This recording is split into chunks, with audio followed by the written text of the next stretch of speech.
Até quando parece que não dá muito trabalho, dá muito trabalho. Mas e a gente conseguiu...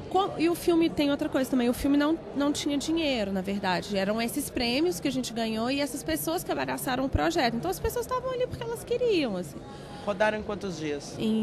A gente rodou primeiro a parte dos sonhos, que é a parte do Super 8, que foi um fim de semana, que era com outro suporte. Então a gente rodou com essas câmeras Super 8, a gente teve que usar 2, porque essas câmeras de Super 8 são muito antigas. A gente testou 7 câmeras e 2 mais ou menos funcionavam. Mas mais ou menos, às vezes elas tinham problema de velocidade, então a gente gravava com uma câmera e repetia a cena, gravava com outra câmera. Nessa parte dos sonhos, a equipe foi muito enxuta mesmo. Fomos a Isadora, a personagem principal, eu e Cristina, o outro diretor de fotografia que estava fotografando com a Cris e o técnico de som. Então, 5 pessoas só. Na parte da ficção, que a gente rodou, da ficção da realidade, né? Que a gente rodou em outubro, esse dos sonhos a gente rodou em maio, se eu não me engano. Teve um espaço aí grande, que a gente estava fazendo laboratório com a Isadora. Aí foram mais pessoas, porque aí precisava de uma estrutura maior mesmo. O técnico de som, com o microfonista. E a gente escolheu uma linguagem, porque a gente tinha também a possibilidade de usar um traveling, então a gente escolheu para retratar a parte da realidade dela, carrinhos muito lentos, assim. Então tinha o maquinista, o eletricista, então eram mais pessoas, assim. Justamente para fazer o contraponto com aquela coisa do sonho agitada, da câmera na mão mesmo. E conseguir fazer...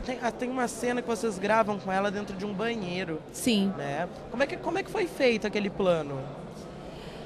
Bom, a casa da Cris, ela proporciona... Ela é muito cinematográfica, a casa da Cristina. Ela proporciona vários ângulos muito bonitos, assim. Então, o banheiro da Cristina, ele tem uma clarabóia. Então, o teto dele é de vidro.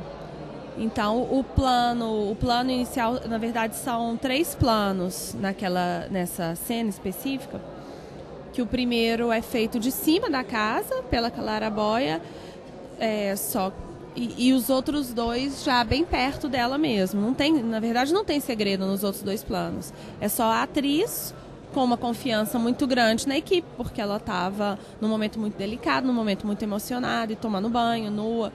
E a gente com a câmera muito perto dela, assim. Na verdade, é muito mérito da Isadora de concentração mesmo. E esse outro plano foi de cima por causa da clarabóia. E depois a cena continua com o marido dela entrando na casa e vendo-a tomar banho num banheiro que só tem uma cortina, né? Não é bem um tapume. Uma cortina. Mas isso é da casa da Cris, assim. Na verdade, a gente trabalhou com um pouco de direção de arte, sim, porque a gente mudou o tecido dessa divisória entre o banheiro e a sala para poder dar mais transparência.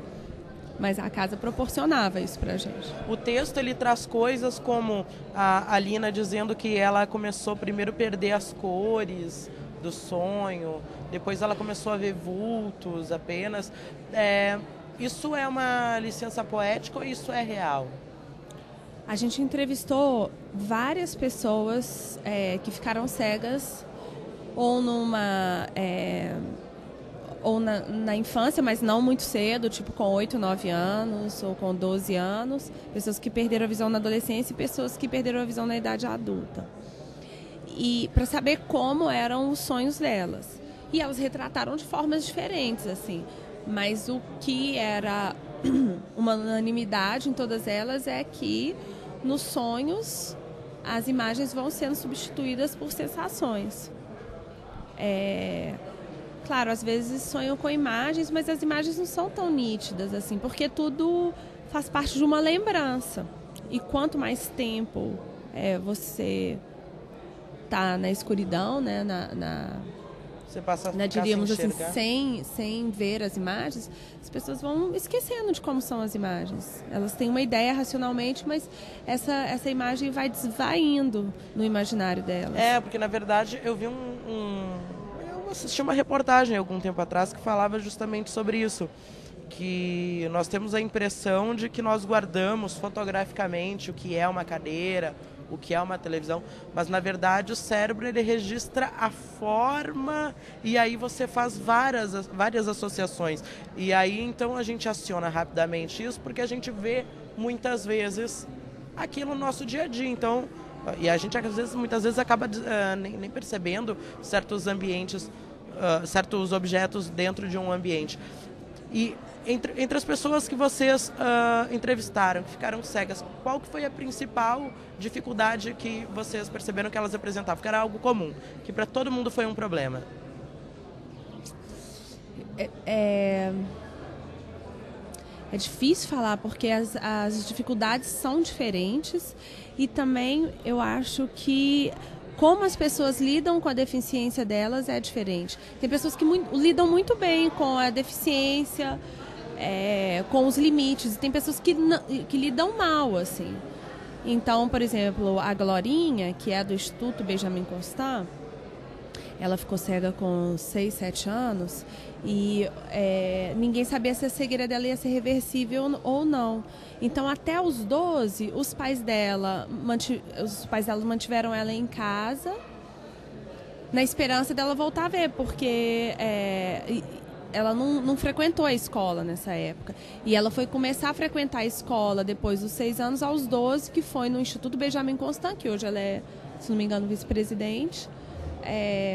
Depois que os pais perderam a esperança que ela não fosse mais enxergar.